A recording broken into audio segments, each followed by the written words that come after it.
it's essentially not working. There's no proof of work. We're spending more money than any other country on our healthcare system, and we have worse outcomes than any other country in the world. We have, a very high fraction of kids on medical drugs at this point. They basically have cradle to grave your prescriptions all lined up for you from the moment you're born. The system's failing us. It's failing us miserably, and I think people are starting to really be receptive to alternative approaches. And then if you think about how deficient we are as a society in UV light, it becomes really obvious why, diabetes is an issue, weight management is an issue, obesity, and just overconsumption of food. Melatonin production is suppressed by blue light. So in order to get that melatonin released in the brain to help you get sleepy and stay asleep and get good quality sleep, you need to remove blue light. They're depriving our systems of the essential nutrients in the form of UV light and red and infrared light that our bodies actually need to function well. Getting your bare feet on the ground and getting those free electrons from the earth, like getting your skin in the sun and being in natural environments and experiencing that biodiversity, like these are just foundational aspects of what it means to be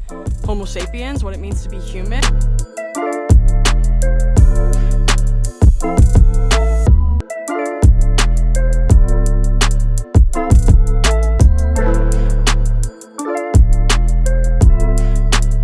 Welcome to the Captain Planet podcast. My name is Lance Kirsch, aka Captain Planet. I'm a former professional athlete. I once suffered from sickle cell trait, but I use 7 natural doctors to help me alleviate that suffrage. On this podcast, we focus on the 7 natural doctors so that you can potentially help yourself with any health issues that you may have. Today's episode is going to be a special one, very special for me, because I use one of those 7 natural doctors, the sun, to help me with sickle cell, and it's done wonders. I have a special guest, a very brilliant mind, who's coming on today. I spoke with her a while back, and she blew my mind with her knowledge. Let me give you a quick introduction first. So she's a Princeton-trained PhD whose interests and specialties lie at the intersection of circadian and quantum biology, metabolism, and microbiome. After completing her doctoral research in one of the top metabolism research labs in the world, she started her private practice where she works with professional athletes and highly motivated individuals looking to optimize their health, performance, and longevity, as well as health coaches and professionals looking to expand their toolkit.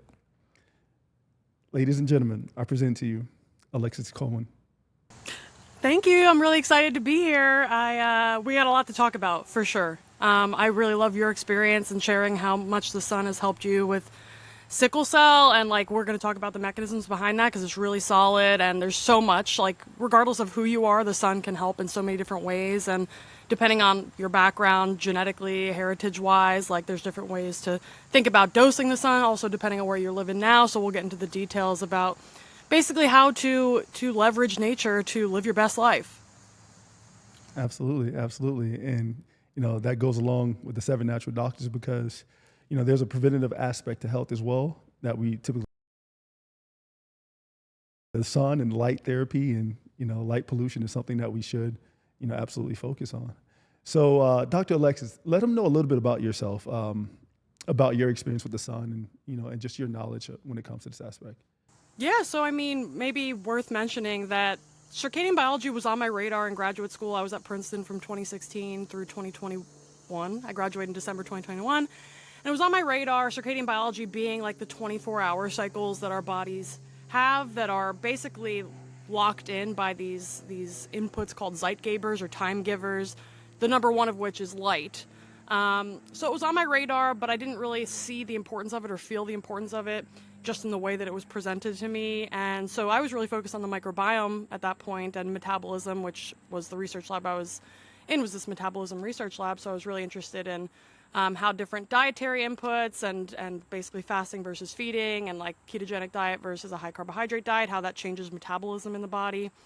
And then I was personally interested in the microbiome because I was dealing with a lot of IBS issues prior to grad school and in the beginning of grad school. So I was very invested in that because I personally had experienced a lot of benefits to my health and my digestion and basically complete remediation of my symptoms by following a microbiome optimization protocol. And then I graduated, like I mentioned, December 2021, and I started my business, was really focused around the microbiome as a means by which to optimize mitochondrial health broadly. And then in April of 2023, I was sent a podcast by a client of mine that was the Andrew Huberman, Rick Rubin, and Dr. Jack Cruz episode on Rick Rubin's podcast, Tetragrammaton. And my jaw was basically on the floor that entire podcast. It was a 2-part podcast. Each part was like 3-something hours. And I listened to it probably like 6 times. I was just completely floored at the information being presented by Jack Cruz, who is this quantum clinician, this really big name in the light space, really pushing the boundaries and helping us to understand how important light is, light and dark in particular, for regulating our mitochondrial function, our health, and also as a major contributor to disease. And so that's when I really went down the rabbit hole on everything related to light, April 2023, and I haven't been back up since. I've basically been studying like over 8 hours a day, every day since then for like 18 months, and I'm just obsessed with it. I immediately changed my entire life overnight to basically revolve around the sun and regain more natural light into my life and eliminate blue light and bright light at night in my home. And I just saw immediate changes in my life. I was always identified as like a night owl, and for the first time in my life, I was looking forward to getting up early, and I felt energized in the morning, and I wanted to go to bed early, and it was just like mind-blowing for me, because prior to that, I would have never dreamt that I would enjoy that. I was somebody who liked to be up all like late hours of the night on, watching TV or playing games, things like that. So like it was a complete 180 for me. And then I started changing my practice and what I was teaching people and how I was making recommendations to athletes and other clients of mine, and everybody started seeing these tremendous benefits. And so that was kind of the beginning of all, and now we're, kind of in the thick of it now, and it's been just so transformative on every level between my personal life, my professional life, and beyond.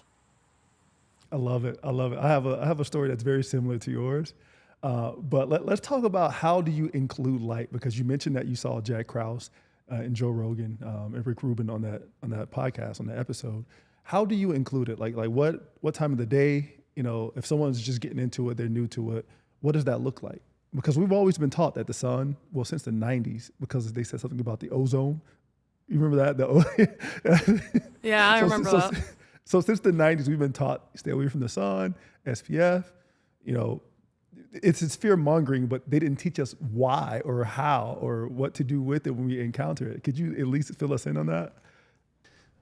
This podcast is sponsored by CaptainPlanet.com. At CaptainPlanet.com, we have herbal supplements designed to address the most common health issues. Our flagship product is a superfood protein, where it not only has protein, but it has high organic minerals from sources like sea moss, chaga, cordyceps, and lion's mane to actually make you healthy. Go over to CaptainPlanet.com, type in summer 24 to get 20% off. Back to the show. There's also no nuance around like, well, who is this messaging for? Because a lot of that messaging, if I may say so, is like white man's propaganda. Because, so for anybody who's not watching, I'm mixed. My dad's side of the family is black. My mom's side is Scandinavian. And I grew up raised by the white side of my family, and I was raised in a very Caucasian area, very rural white America, like rural part of New Jersey. And so I always kind of shied away, I would say, maybe from my, like, the black side of me, because I didn't fit in that way. So this, one of the biggest things about this embracing of the sun and light is really me embracing my heritage in a lot of ways and embracing melanin. And we need to talk about the importance of melanin and how powerful it is. And once you begin to realize that, it becomes really like clear in some ways, if you want to put your tinfoil hat on, like why people would or systems would try to prevent you from embracing this side of your biology, of our biology. So basically, what I'd like to say is that there's a lot of nuance around sun exposure. For people who have darker skin, we need more sunlight because melanin absorbs all wavelengths of light. And so what that means is, if we're just talking about, let's say, vitamin D, which is a well-known, basically biomarker of sun exposure habits, it's not something to be supplemented. All of the clinical trials showing vitamin D supplementation outcomes are basically no benefits to anything outside of reducing rickets or preventing rickets, which is like very severe deficiency. Outside of that, we're really getting the benefits of vitamin D via sunlight production of vitamin D, which is essentially serving as a biomarker of UV light exposure, because that UVB light in particular is required to convert that pre-vitamin D or the 7-dehydrocholesterol into pre-vitamin D, which can then go on to be further activated in the kidneys and the liver. But that 25 hydroxy vitamin D form that's tested in blood tests is really serving as this indicator, this proxy for how much time you're spending outside. And when you're outside in the sun in nature, you're also getting, more fresh air, more biodiversity from natural environments. You're also producing a whole host of other types of molecules in response to the sun. So just UVB light in particular, we also produce this prohormone called pro-opiomelanocortin, or POMC, that's cleaved into 10 distinct hormonal products, 3 of which are alpha, beta, and gamma endorphins, which are these endogenous opioid molecules that reduce anxiety, reduce depression, improve critical thinking, improve learning and memory, modulate the immune system. Also, we have alpha, beta, and gamma MSH, or melanocyte-stimulating hormone, which are these hormones that are required to stimulate the melanocytes to make new melanin. So that's how you get a tan in response to the sun. But in addition to that, those melanocyte-stimulating hormones are also stimulating melanin production in deeper parts of the body too, because there's actually melanin throughout our system, especially at like our sensory borders. So our skin, our taste buds, our nasal mucosa, the inner ear. There's melanin deep in the brain as well.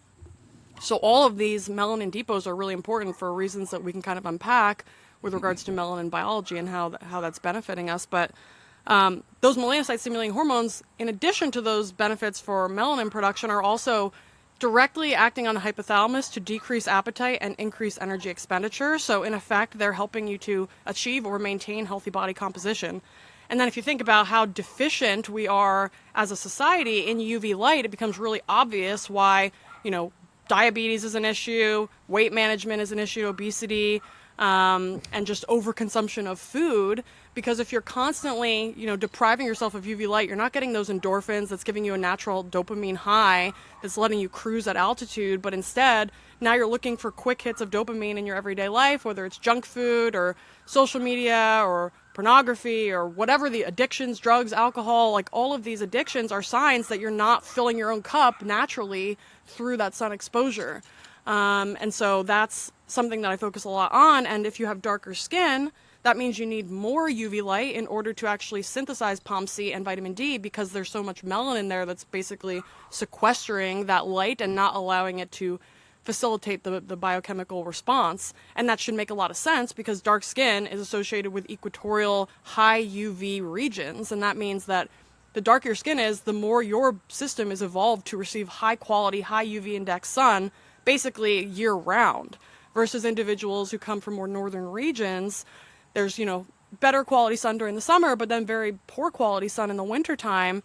And that means their skin basically needs to be lighter in order to harness the sun during the on season so that they can support their systems in the off season in the wintertime, in addition to adding cold in, which we can probably talk about cold as well, as this, it's kind of a supplement to sun in the absence of sun, which also should make sense because in the wintertime when it's cold, there's poor quality sun, but the ability to get cold actually harnesses your own body's ability to make its own light inside in the mitochondria, in particular infrared and UV biophotons. So essentially, what I'm trying to say is that UV light is an essential nutrient. You need more of it the darker your skin is.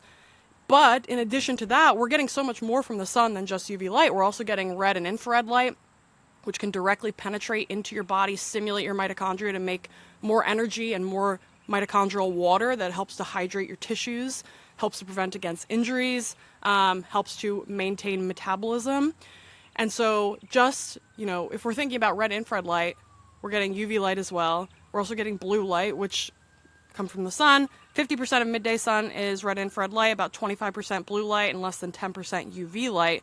That blue light is a really important signal to our systems that it's basically the middle of the day. And that blue light is really the primary timekeeper for our circadian clocks. And so if we're exposed to blue light at inappropriate times of day, let's say it's, past sundown, nighttime, you throw on all the LED or fluorescent lights inside, you're sitting on your devices, your TV, computer, your phone, etc., you're blasting yourself with blue light and telling your body that it's the middle of the day. So that means that your internal clocks are completely out of whack with your environment. And what that means is that essentially if your body is constantly thinking it's the middle of the day when it's actually nighttime, you're never getting into that rest and recovery and that mode of regeneration that's supposed to happen at nighttime when you're sleepy. And also, melatonin production is suppressed by blue light. So in order to get that melatonin released in the brain to help you get sleepy and stay asleep and get good quality sleep, you need to remove blue light from your nighttime environment. And we're basically doing all the opposite things that we should as a species in order to be healthy. We're telling people to stay inside out of the sun. If you go outside, put on sunblock, wear sunglasses, block the sun out as much as possible. And then when you go inside, turn on all your energy efficient light bulbs. They're energy efficient, so that means they must be good. Meanwhile, they're depriving our systems of the essential nutrients in the form of UV light and red and infrared light that our bodies actually need to function well. So we're kind of doing everything wrong, but the best part about this is the solutions are really easy and they're for the most part free. So I spend most of my day outside back here on this patio. A lot of times I'm under shade, so I'm getting indirect light, but I'll get targeted sun exposure every day. Usually between an hour and a half, depending on the season. And that, you can track your vitamin D levels and use an app like D-Minder to help gamify it and just, make sure that you're maintaining your vitamin D levels between 60 and 80 nanograms per milliliter. That's a good way to track if you're getting optimal sun for your skin type and your body. And so that's what I do. I spend most of my day outside. If I'm going to watch, something on when I was streaming the Olympics, I was largely watching it from my laptop out here so I could get natural light into my eyes. I'm not blasting myself with artificial light in the absence of sunlight. So simply just moving whatever you're going to do inside, outside can make a whole world of difference when it comes to your health. Yeah, to me, that's very simple, right? It's what comes natural should be done first, and what is not natural should be supplemented, right? I think that it may take some time for us to come around as a society to understand that we should do the natural thing first. I think correct me if I'm wrong. The medication that we're using today, let's say ibuprofen or Advil, right? Those are photosensitive, or they create photoallergens, right? You ever heard of those? Yeah. And there's certainly some autoimmunity drugs as well that can photosensitize people.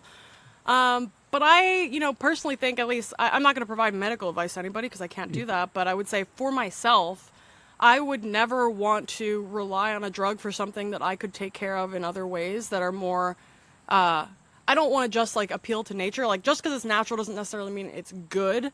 But when it comes to fundamental aspects of our biology, like light and dark cycles, like getting your bare feet on the ground and getting those free electrons from the earth, like getting your skin and the sun and being in natural environments and experiencing that biodiversity, these are just foundational aspects of what it means to be Homo sapiens, what it means to be human. And the fact that we're somehow demonizing that and opting to take synthetic drugs instead that are very unidimensional, and they're acting on specific pathways at the expense of others and creating this very unbalanced response within the body that tends to lead to side effects and maybe even resistance to the drug itself. And then you need to get on other medications to deal with side effects and resistance. And it's just this spitball of issues that come around from just not dialing in the basics. And I think there's this assumption within Western medicine that people are unwilling to change the way they're living, and that's why we're peddling these drugs, because we're enabling people to keep living in ways that are not life affirming instead of actually providing them with the information and guidance they need to change their life, to prevent and avoid and remediate the issues that they're experiencing. So I think that's something also that people are coming around to. I think since COVID, a lot of people have woken up to the major misgivings and issues with our medical model and how it's essentially not working. There's no proof of work. We're spending more money than any other country on our healthcare system, and we have worse outcomes than any other country in the world. We have a very high fraction of kids on medical drugs at this point. By the time you're 60, 70 years old, most 60, 70-year-olds are on multiple pharmaceutical drugs. They basically have cradle to grave, your prescriptions, all lined up for you from the moment you're born. And the system's failing us. It's failing us miserably, and I think people are starting to really be receptive to alternative approaches. Mm-hmm. I have a great saying that once you put common and sense back together, most people would be healthier again, right? Because it's literally common sense, and it's things we would do naturally if we didn't have all these devices. But yeah, so let's take it back a little bit. You spoke about going in the sun 1 hour during the day, 1 hour to an hour and a half. What about the beginning of the day, end of the day? Are there different times that has different benefits, or could you explain that to me? Yeah, absolutely. So midday sun, like I mentioned, is about 10% UV light, at least during like this time of year, which is the summertime. Then we have like about 50% red infrared light and 25% blue light. Well, early morning sun around sunrise is somewhere around 80% red and infrared light, so it's really enriched in red and infrared light. It has basically no UV light at that time at the very early morning hours. And that red and infrared light is really, really important for our mitochondria. It's also important for our hormone health, so it can stimulate the pituitary gland to make pregnenolone, which is this precursor to all of the primary sex hormones. So for people who are struggling with hormonal issues, seeing that morning light is huge. And also for people who are just looking to stay healthy and remain in a good place mitochondrially, hormonally, in general, then leveraging that morning light is really important for helping to turn your system on for the day, turn your metabolism on, get fat mobilized, get your hormone production turned on. And then shortly after sunrise, there's this period called UVA rise. And if you download this app called the Circadian app, it can tell you exactly for your location what time sunrise is, what time UVA rises. And UVA rises when UVA light starts to come into the light spectrum. And that UVA light, it basically tickles these receptors called neuropsin, which are UVA light detecting receptors. And that helps to entrain circadian clocks in the skin and in the retina and in the cornea, so in the eye. And so that's really important signal that your body's looking for essentially to understand what time of day it is. And around that time as well, we're getting, we already have some blue light into the spectrum. And that blue light is important for anchoring in that circadian rhythm, telling the master clock in your brain called the suprachiasmatic nucleus, or the SCN, what time of day it is. So that morning light is really crucial from a timekeeping mechanism, from a clock's mechanism, to make sure that those clocks are all in time with each other so that everything is synchronized moving forward throughout the rest of the day. Depending on how sick somebody is, they might need more or less time outside during the morning hours. So the sicker you are, I would say the more time you need out there.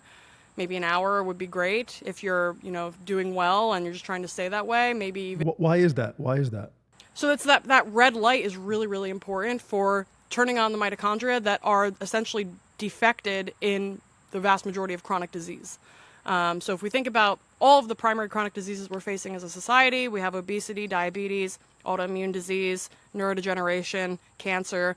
All of these diseases are underpinned by mitochondrial dysfunction. It's just depending on which tissue is being primarily impacted, that's where the disease is going to manifest. So the more of that natural red and infrared light you can get in those morning hours, and as well as in the evening hours, so sunset is pretty comparable to the morning as well, you can basically support those mitochondria. In particular, there's this process called mitophagy, which is similar to autophagy, if any of your listeners have heard of that. But autophagy is essentially when the cleanup crew comes out and takes out the garbage in the cells. That's typically happening during sleep. So that's also why it's important to not eat really heavy meals for dinner, especially carb-rich meals, because we really want to be getting into more of a fasted, fat-burning state in the latter hours of the sleep windows. You're getting into low-grade ketosis. That's really allowing autophagy to be ramped up. And then if you couple that with when you wake up, going out into the sunrise, that red and infrared light further turns up that process of autophagy, but also mitophagy, which is the selective removal of damaged mitochondria from mitochondrial colonies in your body. And so combining that, low-grade fat-burning ketosis with that red and infrared light in the morning really helps to augment the response, so that if you're doing that every day, then you're constantly taking out the garbage, so to speak. Now you're not going to accumulate trash. It's comparable to, let's say you're eating really heavy carb-rich meals for dinner all the time, and you're staying up late and you're on screens and you're never getting into that fat-burning mode. And it's akin to not taking the garbage out for, a year. Your house is going to become accumulated with this stuff. And then it becomes really hard to take it out because there's so much. It's becomes overwhelming, can overwhelm the system.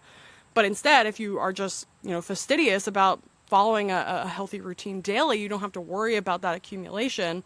And so for people who already have that accumulation from years and years of suboptimal living, they're going to need to be more diligent about getting more of that morning light, being more diligent about their meal timing and composition, making sure they're getting enough midday sun in order to optimize their melanin and optimize their their brain function as well, their vitamin D status, their POMC status. And so basically the more sick you are, the more of that natural light you need throughout the day.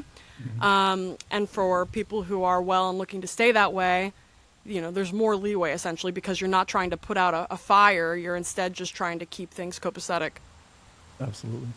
I have so much to talk to you about, but for time constraints, we definitely got to jump into the last part, because I want to talk to you about testosterone, because, I have a lot of friends who talk about my testosterone's low and I went to this doctor to test my testosterone and then they put me on vitamin D. I'm like, well, the first thing they test was my vitamin D. I was like, of course that's the first thing they're going to test. Like if vitamin D, if it's low, which is the biomarker, if it's low, everything is off, right? It controls genes. And me personally, I can't say much because I don't have a PhD, but I'm happy I have you on today to speak on this.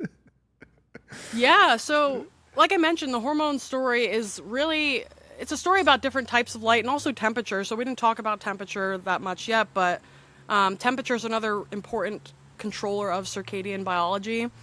And it's also an important regulator of hormonal health as well. So what I'll say about that is the morning sunlight, like I mentioned, can stimulate the production of pregnenolone, that hormone precursor that is the precursor to testosterone, but also estrogen and all of the steroid hormones, essentially. So getting that morning light is huge. Also, just being able to get as much of your skin exposed to sunlight as possible. So we didn't talk about the specifics of UVA light yet, but maybe I'll just briefly mention it, and that is that UVA light is really important for stimulating the production of nitric oxide. Nitric oxide is this factor that increases your blood vessels' ability to dilate, so vasodilation, and that facilitates nutrient and oxygen delivery and waste removal from tissues. And so the important thing to understand about that is that the effect is quite local. So what that means is that in order to maximize the response, you need to maximize the amount of skin exposed in order to get, the most out of the experience, let's say. And so if you can't be naked in your backyard, for example, you can get something like a kaniki, which is like a tan-through bathing suit. They make men's and women's. And so that will allow you to harness some of that, the benefits of full body skin exposure without actually being naked. But if you can be naked, that's even better, especially from like a blood flow perspective and from an erectile dysfunction perspective. We see a lot of young kids, like 20-year-olds on Viagra these days, and it's just mind-blowing. Like, you can literally avoid all of this by just sunning your junk, essentially. And so there's also benefits, though, to hormone production, because we know, obviously, testosterone is produced in the testes, and so if we're supporting testicular health, we're supporting hormone health and testosterone production, which can be done through red and infrared light exposure locally, as well as UV light exposure during the middle of the day, too. So that's what I'd say about that. And then with regards to temperature, cold exposure is really potent for improving testosterone levels in men when coupled with exercise. So if you do a cold plunge, do an ice bath, and then exercise right after, there's a marked increase in testosterone in men. In women, actually, we don't need to do the exercise after. We can get the improvement in testosterone levels just with the ice bath or the cold exposure itself, which is pretty interesting. But by, let's say you're doing 3 to 5 days a week, getting your cold exposure, coupling that maybe with sun at the same time if you can, that would be ideal. And then doing some exercise outside, also in the sun, barefoot in the grass if you can. Like, that's really habit stacking, and that's going to make some huge gains in testosterone, in addition to, there's some nutrients we can leverage too. A lot of people might be zinc deficient. That's an important one. Boron's also important from a hormonal perspective. So you could do things like that. Pumpkin seed oil is a good zinc source. Couple that with either a boron supplement or eating some apples or other boron-rich foods. And that can really help to stack all these things together to optimize testosterone. And a lot can be done without ever touching, Anavar or any doping or any even just like low-level testosterone replacement therapy. I would hold off on those for as long as you can. Obviously, that's not medical advice. Just my perspective is that that should be a last resort and not the first line of defense, because we want to actually see where can we get you at a baseline by just improving your health and your lifestyle versus trying to remediate a symptom by just focusing on a singular marker in the form of testosterone. Yeah, that's a perfect segue, because for sickle cell trait, what I use, my number one focus was nitric oxide production, right? The endothelial cells being able to be healthy enough to produce nitric oxide. and I was taking citrulline malate, right, to boost nitric oxide because citrulline is a precursor to arginine, which is a precursor to nitric oxide, and I'm doing it in a synthetic form. And then I get introduced. One of my friends, he introduces me to the sun, and he talks about how he feels better, and he feels like he doesn't have to eat sometimes or drink. And I'm like, bro, get out of here. And I look into it. So I take my knowledge with the citrulline malate, and I had already came across like citrulline that's in the watermelon rind, the white part, the citrulline. But then I saw the sun, and I was like, all I had to do is eat arugula or watercress, and the nitrates deplete the nitrites, and now it's starting to end up the epidermis and dermis. And now I get exposed to UVA. Now I have a body that's flowing of nitric oxide. And then I did that for about 2 or 3 months. I went back to play basketball after taking time off. I went back to playing basketball overseas in Spain. Before, I couldn't play more than 10 minutes. I used to get an IV every game, an oxygen tank. I went back, 0 issues, like none. Like I have teammates that can speak on my behalf. But let's talk about that. Let's wrap this up by talking about athletes and sunbathing or light, because more specifically basketball players, right? Because we're inside wintertime under synthetic light. How would that affect if an athlete dealing with just an athlete in general, and then an athlete dealing with, let's say, sickle cell, some type of blood disorder where the cells warp, right? Yeah. So fun fact, actually, with regards to the dietary nitrates from like the leafy greens, you can only harness those if you have an intact oral microbiome. And so if you use mouthwash, you get 0 benefit from eating these things, and like beets as well. So I want to make sure I point that out because it's really interesting and maybe not intuitive for people. But if you're nuking your oral microbiome by using a lot of mouthwash and antibacterials in your mouth, then those bacteria that are required to fix that nitrate into nitrite that's going to help to support nitric oxide production, it's not going to happen anymore. So number one, really important point. Second thing I want to mention really briefly is that there are so many benefits to oxygen transport, delivery, and tissue oxygenation outside of just the UVA light and the nitric oxide production, the increase in blood flow. So when sunlight strikes melanin in your skin, melanin can split neighboring water molecules into H2, hydrogen gas, O2, oxygen gas, and 4 free electrons. So that means the more melanin in your skin, the more of an ability you have to harness oxygen and electrons directly from the sun hitting your skin without having to put any food in your mouth. So when you eat food, you're eating for electrons and protons. So ultimately your body breaks it down, and those electrons are what powers the production of energy within your cells. But you can actually you can eat the sun essentially by allowing the melanin in your skin to interact with that sunlight, and now you're getting free electrons from your environment without putting a single calorie into your mouth. In addition, if you're stacking that with bare feet on the earth, you're also getting free electrons from the earth. That's helping to support energy production and mitochondrial function. And as with regards to the melanin, outside of the electrons, like I mentioned, the molecular oxygen that's produced in response to sunlight striking the melanin in your skin, that oxygen can now go into your cells and your tissues. So if you have something like sickle cell or anything that's preventing oxygen transport efficiency, harnessing melanin and sun exposure on that melanin on your surface is going to be huge for oxygenating and supporting your tissue metabolism in the absence of an effective transport mechanism for oxygen via hemoglobin in the blood. So I wanted to make sure I mention that because there's just so much benefit to getting your skin in the sun, especially like as much skin as you can, in addition to the nitric oxide and everything like that. But with regards to athletes, in particular basketball players, because, you know, we see you guys, you're playing late night games, you're under these terrible artificial lights that are telling your body it's the middle of the day. And we see like injury rates, soft tissue injury rates in basketball are just off the charts relative to basically every other sport. And I really think that that's pointing to not only the circadian mismatch and the light mismatch, but also the type of light that's being used.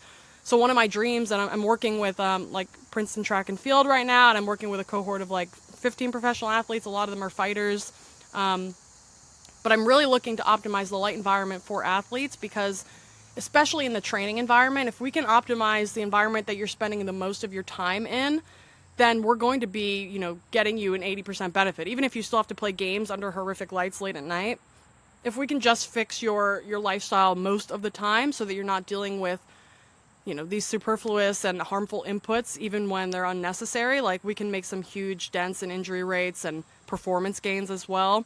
And that blue light from those blasting LED lights that they have in these stadiums is really what's harming people. So that blue light, whereas red and infrared light has a supportive effect on mitochondria, blue light in isolation, like we find in LED and fluorescent lights, has the opposite effect. It actually inhibits mitochondrial function, and so it helps to essentially reduce energy production, which is not what you want if you're trying to be an elite professional athlete that's trying to make moves on the court. You need as much energy on board as possible in order to get that done.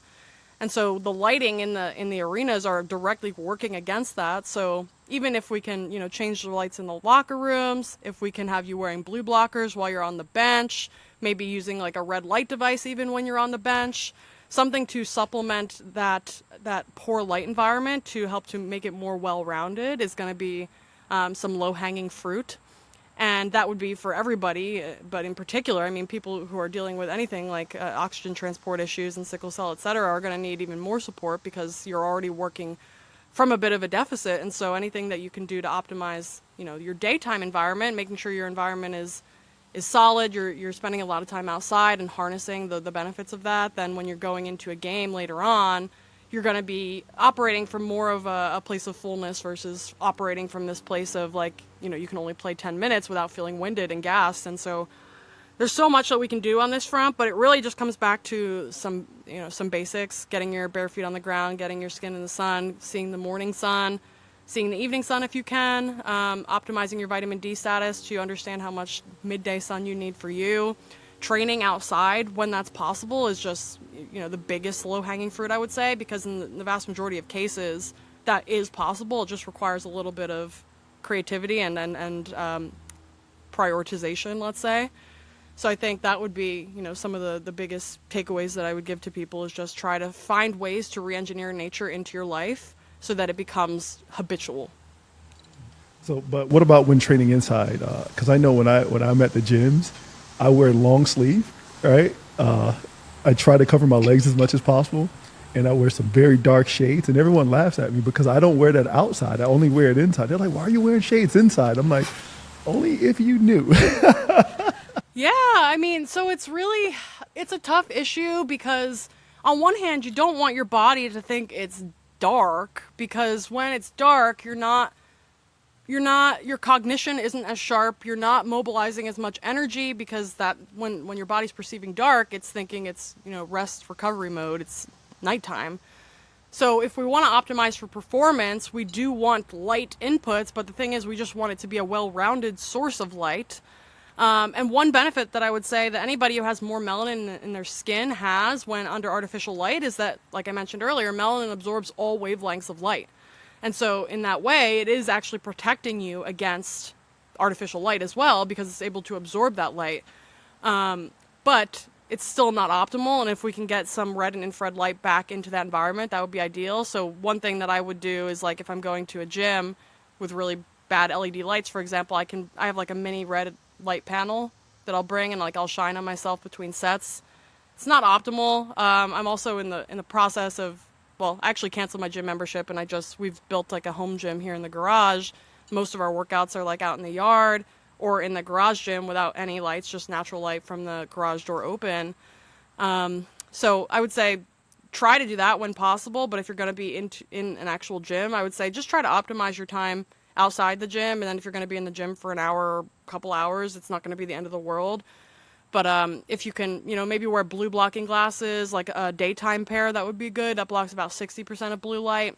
We don't really want to block 100% of blue light during the day because we still want the body to know that it's daytime so that it will feel more energized and better cognition, better nervous system function, especially for like heavy lifts or any sort of very nervous system intensive activities. We want to make sure that system is online effectively, but at the same time, we don't want to blast it with artificial blue light in the absence of red and infrared light. So I think the daytime blue blockers are a good compromise there. And if you want to wear like long sleeve, long pants, I think that's fine, but make sure that there's still some light coming in through the eyes, in particular some blue light, but just not like the full spectrum of it.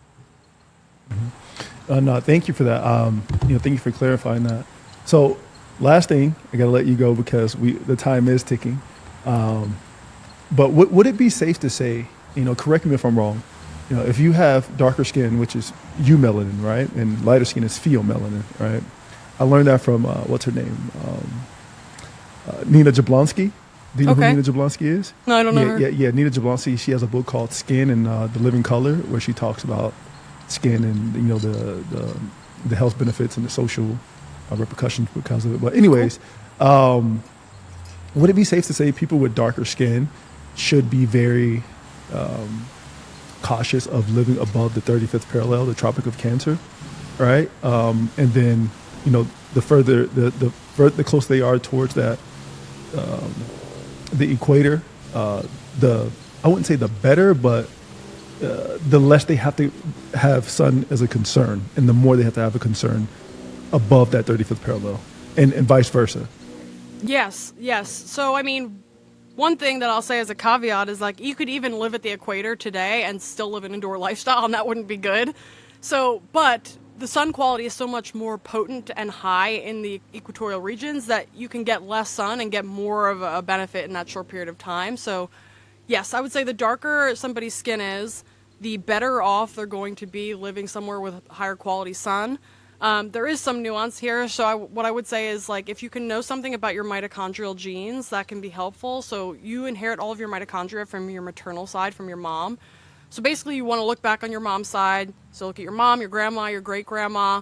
Where did they come from? What color was their skin? That can give you an idea of where your mitochondria are designed to be best.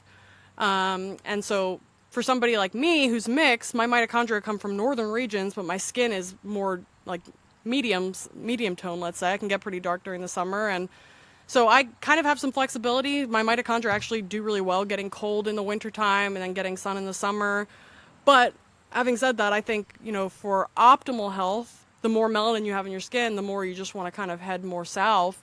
For people who have equatorial mitochondrial genes, like your mom's side of the family is from more equatorial, tropical, or African regions, that's really a case where you seriously want to consider moving southward as close as you can to like your ancestral area, simply because that's what your mitochondria are expecting, and those mitochondria are very much kind of adapted to that environment, whereas the northern mitochondria can actually shapeshift a bit. And so if you put somebody from Sweden in like Miami for a few years, their mitochondria can actually begin to look more coupled. And so they can somewhat adapt to that environment, versus the people who have the coupled mitochondria that are coming from equatorial regions, they do much better staying in that type of environment. And so that's what I'd say about that. I mean, I think one of the biggest things that I think quite a bit about is like the healthcare disparities among black and brown populations in the US. And because the United States is mostly at northern latitudes, like the lowest we get is around 30, something like that. I really think a lot of that has to do with indoor living and poor quality light that these populations are dealing with, because their genetics, their skin and their mitochondria are really designed to receive higher quality sun year round. But just even by bringing that to people's awareness and encouraging them to spend more time outside, we could be dealing with a lot of these issues more productively, versus basically fear-mongering about the sun to everybody, when, skin cancers aren't really a problem for people with more melanated skin. Like, they're possible, but it's really not an issue for us. It's more so an issue of very pale skin not being adapted to sun because they live indoors, and then suddenly they're like going on vacation and then they're blasting themselves and getting burned, versus building up a solar callus over time and gradually increasing their exposure and reducing their blue light exposure inside. That's helping their skin mitochondria to make more melanin effectively, and not wearing sunglasses, contacts, prescription glasses while they're out in the sun. That's blocking that production of the MSH molecules in the brain that I told you about earlier that are required to stimulate melanocytes to make new melanin. So there's a lot of ways that modern humans are setting themselves up to burn in the sun and to not be able to assimilate the energy and those sun rays productively. So the fairer your skin is, the more mindful you want to be about building that solar callus slowly, optimizing your lifestyle to be able to assimilate that sun. And the darker your skin is, the more you can just kind of, enjoy as much sun as you can, because your skin was designed to soak that up and benefit from it. Exactly. And there's another, for me, there's another indicator that I look at for the ancestral lineage is, skin being number one, right? The nose and the hair, right? Like the shorter and wider, you're closer from that equator, sea level, right? Because of the heat and humidity. And then the hair, the kinkier it is, like the type 1, 2, 3, 4, ABC, right? It also gives you a look into the manual of who the human being where it came from. But Dr. Alexis Cowan, is there any last words you have? Because I have to wrap it up. Is there any last words you have that you want to leave the audience with? Yeah, I would just say do what you can today. This stuff doesn't have to be overly complicated, which is why I really enjoy it. It's not requiring you to buy expensive pills and potions. It's literally just asking you to get outside when you can, even if that means on your lunch break, like just going outside, popping your glasses off if you wear glasses, eating your lunch in the sun. We know that simply getting like 15 minutes of red and infrared light exposure before a meal can reduce your blood sugar response dramatically because it's supporting those mitochondria. So imagine now the benefits of, taking your meals outside every day when you can, because that's way more potent than just a red light device, for example, which is what the research has been done with. So the more you can just take your meals outside, get natural light into your eyes, get natural light on your skin, the better off you're going to be. And then outside of that, indoors, try to change some of your light bulbs to more amber or red lights so that at nighttime you're not exposing yourself to much blue light. That's going to make a huge difference. You can put filters on your computers, TVs, phones so that you're not blasting yourself with blue light at night. There's really easy ways to do that. On my Instagram, I post about this stuff all the time. I also wrote an ebook recently that outlines everything from soup to nuts about what people would want to know to just get started today. It's like all of the actionable tips as well as like the science written in like terms of lay language. So that anybody, I even have like 6th graders reading this book, and it's really cool actually. I just recently got interviewed by a 6th grader for like a project for her school. It was so adorable. But she's like all about the sun, and she's like convincing her school about it now too, and everybody's really getting excited. So I think this work is important for everybody, and the younger you can start people to understand this, the better off they're going to be health-wise throughout their life. But it's never too late to start and to receive benefits. And it just requires, basically some intention and reconfiguring of your life, but ultimately it becomes a lifestyle that feels so good that you're going to want to keep doing it. Absolutely. They say it's better to bend a tree while it's young. Right? Yes. Well, hey, Dr. Alexis, I appreciate you for coming. Could you plug your information where they can find you? Yeah. So I'm primarily active on Instagram at Dr. Alexis Jasmine, JAZMYN. And there, if you go to the link in my bio, I have the link to purchase the ebook. I have a bunch of coursework. I post almost every day, so lots of free content that you can consume to help optimize your lifestyle and get on track. And yeah, that's where people can mostly find me. And I answer DMs pretty regularly. I'm getting a little bit overwhelmed recently, but if somebody has questions, they can feel free to reach out, and I'll likely get back to them at some point in the near future. You're going to need an assistant soon. I know. We're gonna need a part 2 because because there's a lot more I want to talk about. I'm having to hold back, but we're gonna do a part 2. Thank you for coming, and I'm just gonna wrap this up. So thank you for watching this episode. Thank you for being here with the Captain Planet podcast.